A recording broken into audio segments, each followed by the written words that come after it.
Hello friends. All motors have a chain-type timing drive, which unfortunately sometimes requires attention after 100 to 150,000 kilometers.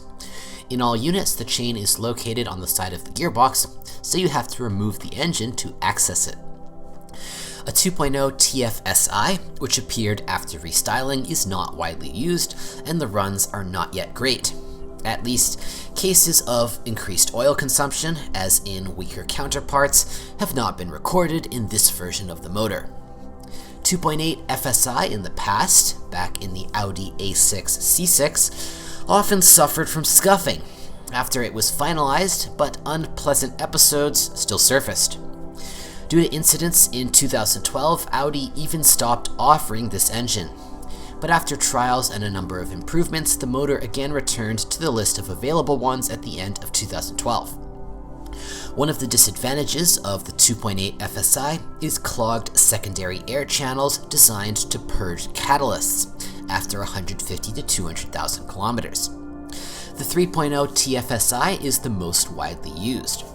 For supercharging the engine, not a turbocharger is used, but a mechanical supercharger of the Roots type, located in the collapse of the block.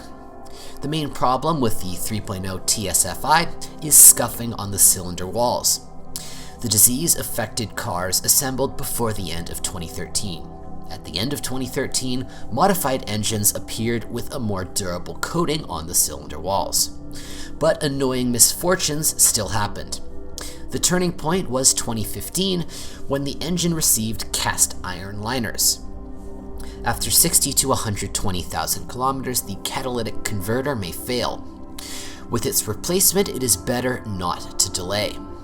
The catalyst begins to gradually break down, which will lead to the ingress of ceramic chips into the cylinders, which in turn will provoke the appearance of scoring and subsequent overhaul of the engine. In addition, the owners of the 3-liter versions met with thermostat malfunctions. Antifreeze disappeared without a trace. Another weak point is the corrugations of the exhaust system. After 50 to 100,000 kilometers, engine mounts or a pump can fail. And at high mileage, coking of the intake manifold is detected. A 3-liter turbo diesel, if you do not take into account the timing chains mentioned above, does not suffer from serious ailments. However, after 60 to 120,000 kilometers, small leaks from the gearbox side may be observed. The leak occurs from under the upper pallet, the bolts of which are pulled out over time. The Audi A7 came with quattro front-wheel drive or all-wheel drive. All-wheel drive versions no longer use the familiar torsion. The new center differential is able to distribute torque between the front and rear wheels over a wider range, up to 85% back and up to 70% forward. In normal mode, 60% of the thrust is transferred to the rear wheels. As an option, an active rear differential was offered, twisting the outer wheel in a turn. The front-wheel drive option was equipped with a Multitronic continuously variable V-chain variator, and the all-wheel drive version was equipped with a 6-speed S-tronic wet dual-clutch robotic gearbox. With the most powerful bi-turbo diesel engine, an 8-band automatic transmission Tiptronic from ZF worked. It was also widely used in the A7, intended for the American market. Almost all Audi A7s in the secondary market are equipped with the S-tronic robot. Most often, automated boxes of pre-styling versions failed. The mechatronics failed. Some services have learned how to repair the mechatronics. In addition to the mechatronics itself, its connector could also fail. In addition, sometimes the oil filter housing leaked, or the sealing ring of the filter housing was squeezed out. After restyling, the mechatronics were finalized, and unpleasant cases on early runs began to occur much less frequently. There are quite a few S-tronics that have passed over 150 to 200,000 kilometers without mechatronics and clutch repairs. The 8-speed Tiptronic is reputed to be a fairly reliable machine. Despite the fact that there are complaints about jolts, kicks, and dips in traction, no real cases of repair have been noted. It is not too early to look into the service to repair the box and the owners of the A7 with a CVT.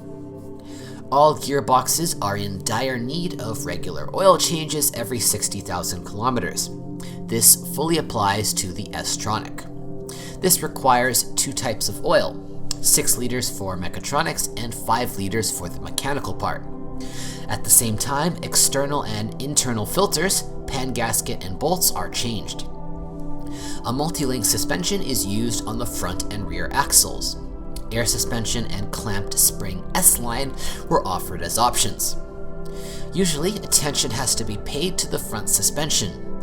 After 50 to 100,000 kilometers, wheel bearings may buzz or the lower levers may knock. The steering uses an electromechanical power steering integrated into the steering rack. Unfortunately, the rail sometimes fails.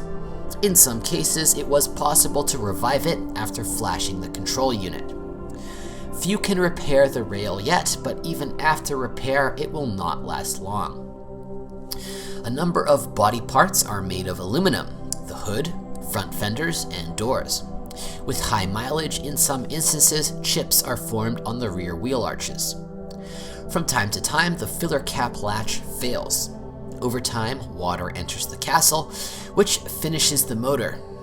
The first symptoms are a hatch that does not open in cold weather, after it stops opening at any temperature. Moisture eventually kills insufficiently sealed sensors in the handles of the keyless entry system. If one sensor fails, the others stop working. In the winter season, sometimes mirrors turn outward when unfolded. The only way out is to turn off the automatic folding mirrors system during frosts. Sometimes there are problems with the air conditioning system. As a rule, it's all about an inexpensive refrigerant pressure sensor located behind the grille.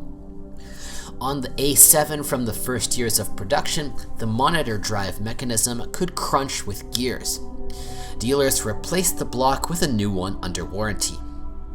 The Audi A7, like any modern high-tech car, is literally crammed with electronics that start to fail from time to time.